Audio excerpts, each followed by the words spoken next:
prediction is a very tricky business, but precedents are important. So, for example, the international reaction or the lack of any deterrent reaction to Russia's annexation of Crimea, Israel's annexation of the Golan Heights, and potentially West Bank in the near future.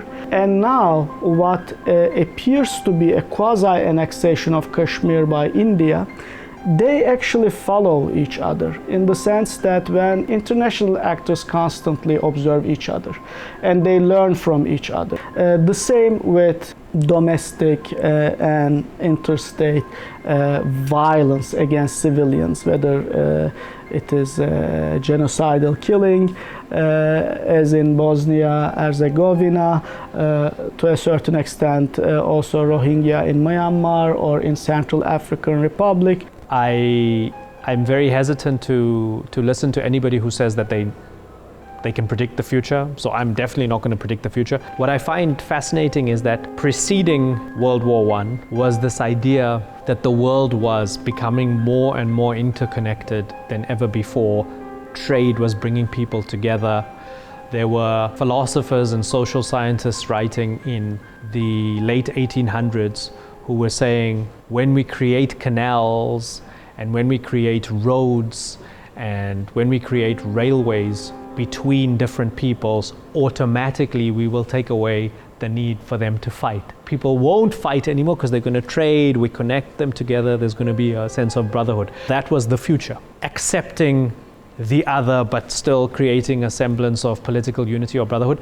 World War I was a major backlash against that, and obviously World War II as well after that, right? So the one thing that we know is that we just don't know what's going to happen, but we would be naive and ignorant to say that we can't see different nationalisms and very strong, very potent cultural, ethnic and political identities being created, usually at the expense of outsiders, usually at the expense of integration, usually at the expense of wanting to be interconnected with others. How that manifests itself is going to take some really strong global leadership to make sure that it doesn't cause us a major catastrophe down the road. In the case of India, we have a politician who very early on in his career as the Chief Minister of Gujarat oversaw a pogrom, the Gujarat pogrom, where numerous Muslims have been killed. And that episode, which could and probably should have ended his political career, did not have any such effect, and now he is the Prime Minister. I'm talking about Modi, Narendra Modi, of the largest democracy in the world by a large margin. 26/11 की घटना के समय आप in charge होते तो क्या कर सकते थे? पहली बात है, जो मैंने गुजरात में किया वो करके दिखाता। मुझे देर नहीं लगती। The rise of Modi, despite what happened earlier in his political career, becomes role model or at least precedent that other leaders and other polities can emulate. That's the domestic demonstration effect, I'd say. So you have successful far-right politicians, Jörg Haider in Austria, Geert Wilders in the Netherlands, and that success impresses and even motivates other far-rightists to follow in the footsteps of successful predecessors. So we can multiply these examples, but not raising an outcry that is punitive and deterrent enough. If you give Légion d'honneur to an author that penned one of the best-selling Islamophobic pieces of fiction in the French Republic, as you know, Emmanuel Macron recently did, then what kind of message are you sending to all the other far-right novelists, cultural icons? So what goes for the political realm also goes for the cultural and intellectual realm. There will be more immigration.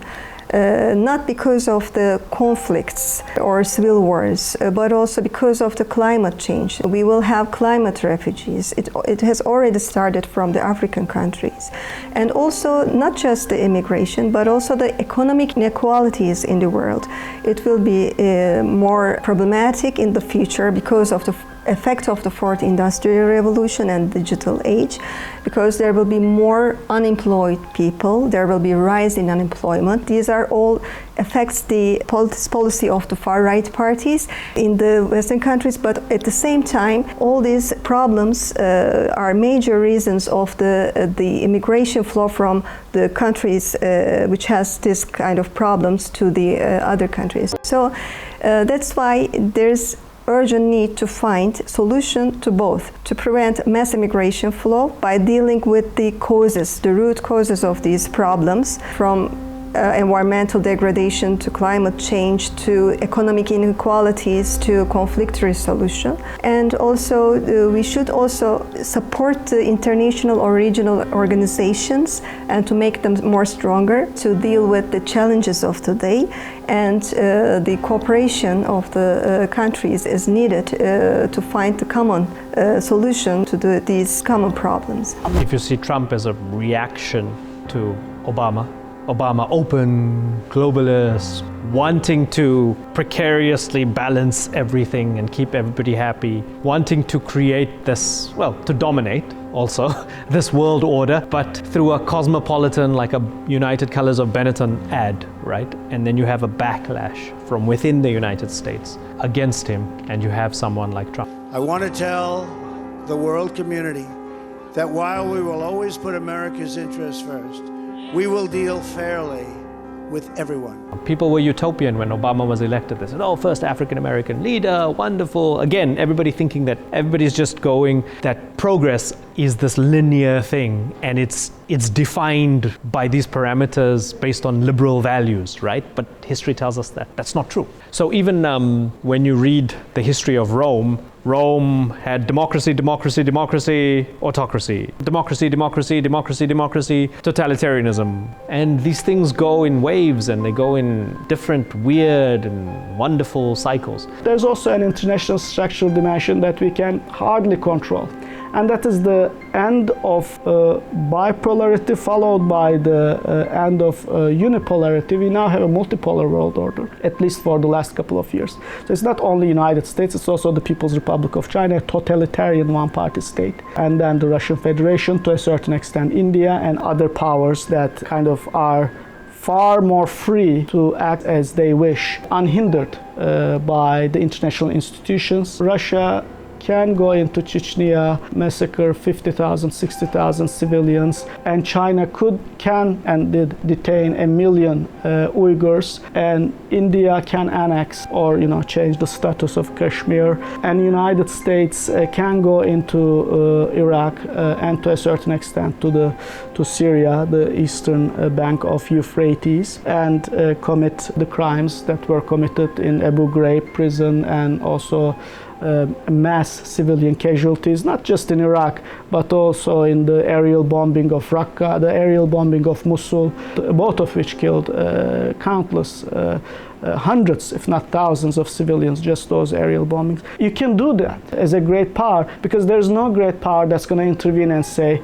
no, this is a red line, you cannot kill hundreds, in some cases thousands of civilians with impunity. Not just the institutions like Council of Europe, who are the guardian of democracy or preventing the reemergence of fascism in Europe, but also the other institutions like World Trade Organization are needed to reform itself, to adapt itself to the new challenges and to find remedies to the new challenges they face. We need minorities and different forms of life, different lifestyles in every society as a guarantee, as a kind of insurance policy against conformist pressures, against authoritarian and totalitarian backsliding. That's why we need people with different lifestyles, different dress codes, different culinary choices, different philosophies, different conceptions of the good life. That's what is being really threatened by the far right, is different conceptions of the good life. And liberal democracy, in its own soul searching, multiple diverse conceptions of the good life has to be at the center of that self-critical introspection in liberal democratic Western and non-Western societies. I do believe that one very important thing that needs to be done is to listen to people and to talk to them. because I don't believe that if somebody is a member of the far right, or somebody is being wooed by the far right, or somebody is embracing a form of right-wing populism, I think it's very easy to sit in our middle class or upper middle class ivory towers, in think tanks, in the media, in our protected by our nice lifestyles, and say, oh well, those are just racists. Oh, those are just uneducated, ignorant people. It's precisely that attitude also that people are rebelling against. And so maybe this is a bit of idealism and optimism in me, but I think that if you actually talk to people and you ask them, okay, what's your problem? Like, what are you rebelling against? Maybe in having that conversation and allowing that person that voice to be able to air grievances or fears without labeling them racist and so on, would be able to create a dialogue and would be able to create some sort of opportunity for the refugees and the people who are living there already to live together. I don't think that any country can deal with those problems alone. So there is urgent and more responsive and responsible cooperation between the countries. That's why the international and regional institutions are still important. Despite they lose the ability, future will not be easier than today. These problems will be more complex in the future with the replacing the human workforce with the artificial intelligence. When we talk about the climate refugees, it will be worse than today. So I think we have a responsibility as media also not to be trigger happy and just to label people xenophobes and racists without trying to understand the context within which their new identity is emerging and their concerns and sometimes nasty views on things, the well from which those concerns and nasty things are emerging. That's our duty as media, I think.